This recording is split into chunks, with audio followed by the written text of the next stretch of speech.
यारवा हमरे क्लास में गोरी पढ़े बड़ी सुंदर बिया पर्सनालिटी के बनल बा ओकरा से हम प्यार कइले बानी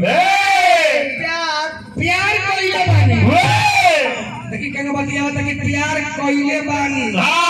रोब बा प्यार कइले बानी एकर माने हमरा बुझाता कि प्यार ओकरा बाबूजी का कोई खेत में बोल बा प्यार ओकरा बाबूजी का खेत में बोल बा जाके काट लेलो ना तो किराना दुकान में प्यार बेचाता बाप दादा के रोड पर के जमीन 2-4 कट्ठा बेच के जाके प्यार की लेलो वो का लड़का कहेगा प्यार कोई लेला ना प्यार कोई लेला ना प्यार तो हो जाता है यार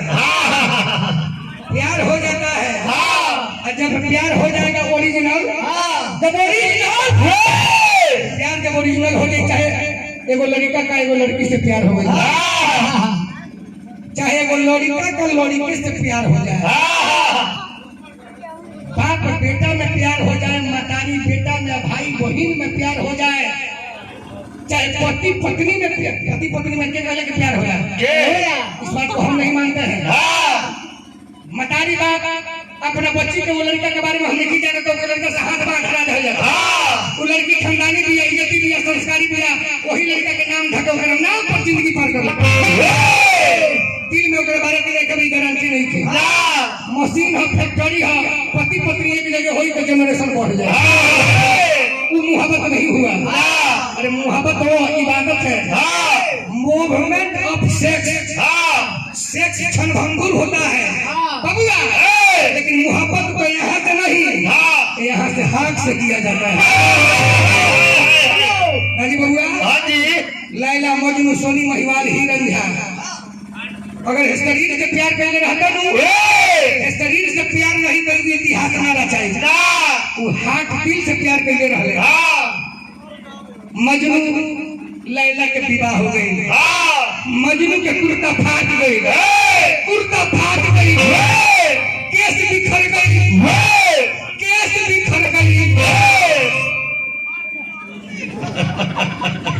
दियरा में चल जात रहे बालू के रेत रहे एगो मौलवी साहब नमाज अदा करत रहे उनका आगे ही से जाके मजनू लैला लैला कह के जा रहा मौलवी साहब कह के बेवकूफ तुमको दिखाई नहीं दे कि हम अपने मालिक से इबादत कर रहे थे मोहब्बत कर रहे थे और तूने मेरा मोहब्बत इबादत खराब कर दिया घूमल मजनू को देखा हो तू अपने मालिक से प्यार करते रहो मोहब्बत कर ले रहो भाई तारा मजनू के न उगल हो बोला तू अपने मालिक से प्यार कर ले बारो